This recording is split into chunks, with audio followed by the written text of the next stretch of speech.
Welcome! Today we're talking about properties of rhombi. Rhombi is the plural of rhombus, so maybe rhombuses? Anyway, first, what is a rhombus? A rhombus is just a parallelogram with all four sides congruent. So pictured right now is a parallelogram, but if you shrink it so that all four sides are congruent, then it's a rhombus. Now, what else happens in a rhombus? Well, let's try drawing a diagonal in and we'll see what happens. Now, this diagonal does split the rhombus into two triangles.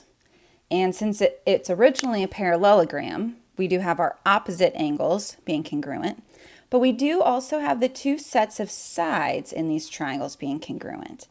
And then the angles that are congruent are included angles. So these two triangles, this top triangle and the bottom triangle, are congruent by side angle side.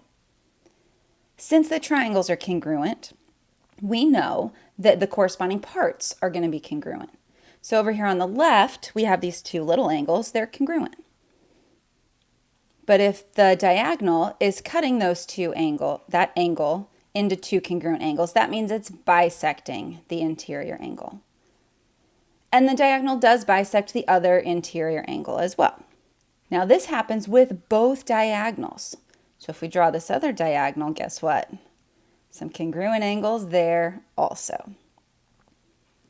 So now it's your turn to try using it. We have one angle marked here, and I'd like you to try and find the measure of the question mark angle. Keep in mind the diagonals in a rhombus bisect the interior angles. Bisect means that it just cuts it into two congruent pieces. So if the right side is 35, the left side is 35 also.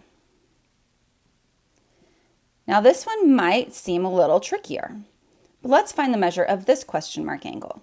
We have an angle marked as 42 degrees at the top of the rhombus. Don't forget that opposite angles are congruent from the parallelogram. So if the top angle of the parallelogram was congruent to the bottom angle there, and then they're both cut in half, those halves are going to be equal, aren't they? So the question mark angle here is going to be 42, just like the top angle. So here's your challenge now. Let's try to find all of the other angles inside of this rhombus. We have one of them measured. Well, let's look and see. So we have a 62 up at the top right in that gold triangle. Now we know since the diagonals bisect these interior angles that A is going to be 62 also. The angles at the bottom are 62 because the angle at the top of the parallelogram is congruent to the angle at the bottom of the parallelogram. Then you might think that you're stuck. But keep in mind that all four interior angles of your overall parallelogram have to add up to 360. So far, we have the 62s there. But 62 plus 62 is 124.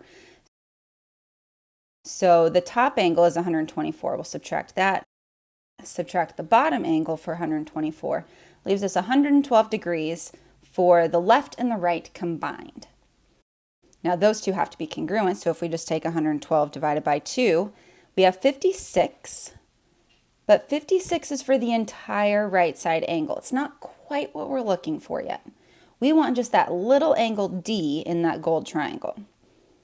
But remember that since we're in a rhombus, that diagonal bisected the 56-degree angle, so we'll take 56 divided by 2. And 28 is what we're looking for angle D. Since it's bisected, angle E was 28 also. And then on the other side, they're the same. We also have 28s over there. So we're almost there. We just have those center angles to go. If we focus again on just the gold triangle, remember that all three interior angles of a triangle have to add up to 180.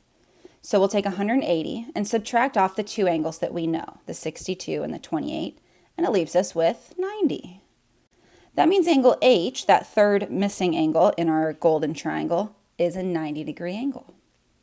But if that one's a 90-degree angle, that means that the diagonals are perpendicular and all four of those angles are 90-degree angles. So that's kind of a little bonus property that we discovered just by working through some of these angles. So to summarize, properties of rhombi: Since it's a parallelogram, we do have opposite angles congruent and the diagonals bisect each other. But the special thing, since it's a rhombus, all of your sides will be congruent, the diagonals will bisect the interior angles, and the diagonals are perpendicular. Thank you for joining me, and I'll see you next time.